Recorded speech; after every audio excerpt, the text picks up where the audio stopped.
it's Dana, your OT guide. Today I'm going to teach you how to teach your child how to write their name. Name writing is such an exciting milestone many parents look forward to, and I've got tips and activities to make it such a fun experience. So let's start talking about when kids typically develop the skill of writing their name. While it definitely varies, many children start showing interest anywhere from 3 to 5 years old, and interest is key. We don't want to force our little ones to write their name if they don't care or if they aren't ready, because that will teach them to dislike writing. So step one, we need to gauge their interest and readiness. If your youngster isn't interested, don't worry. Name writing is a skill they'll eventually practice and learn in kindergarten. Now, before your child can write their name, they should be able to make the following pre-writing strokes. If they can't yet make these strokes, have them focus on these shapes for now instead. This is because these are the shapes we use to form the letters. So if they can't make these shapes, then they won't be able to make the letters of the alphabet. Once they get these down, go ahead and move on to name writing. Now, let's say your little one is already forming their pre-writing strokes and they're interested in learning to write their name.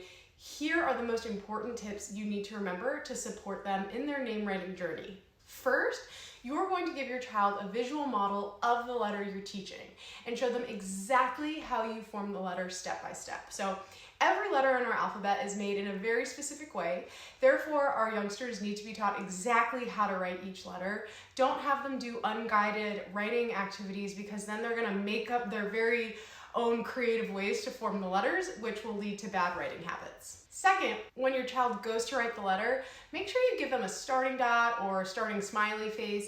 You want your child to get in the habit of starting all of their letters at the top. This will help them be fast and neat writers when they grow up. Third, pair each stroke with a verbal cue. So, for example, if we're teaching the letter F, we'd say something like, start at the top, big line down, jump like a frog, add a little line, add a little line. Pairing each stroke or movement with a verbal cue will help your child memorize how to make that letter. And you can use your own verbal cue that makes sense to you, that you make up, or you can use like a curriculum's verbal cue. So I like to use the Handwriting Without Tears curriculum.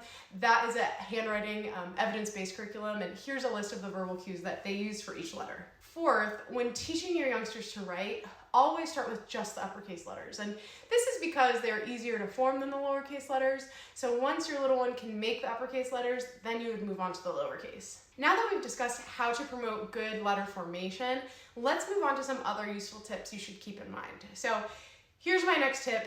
Consistency is key. If your child's name is Lucy, teach them first how to make letter L, since this is the first letter in their name. Stick with the letter L for many days before moving on to the next letter. And while you're teaching the letter L, help them with their literacy development as well. So practice the letter L sounds. L is for love, for lion. As a side note, you don't have to start with the first letter of their name. There are many OTs out there that might argue that you should start with the letter in their name that's the easiest or the most developmentally appropriate. That's fine. Just stick with whatever letter you choose, because again, consistency is key. I've found that starting with the first letter in their name is just the most straightforward approach. Also, if you're noticing that your child's writing is huge, which it definitely will be, give them letter boxes so they can practice writing each of the letters inside the boxes. My last tip is to make name writing a multisensory experience. So just meaning it engages all their senses, which helps them better memorize the letters. You could have your little one do some sensory tracing. So you would write their name on a piece of paper, again in all uppercase letters at first, and have them trace their names with materials like sand, glue, shaving cream, paint, stickers, or Play-Doh.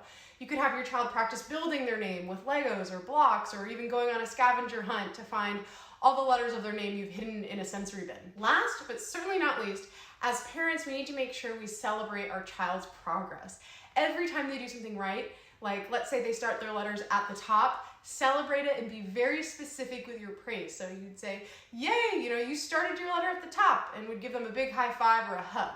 We want to boost their confidence and make them feel proud of themselves. Anyway, that's it for today. I hope these tips and activities make the process of name writing enjoyable and effective for you and your youngster. If you found this video helpful, give it a thumbs up, subscribe, and hit that bell for more occupational therapy insights. Until next time, happy writing with your little one. Bye.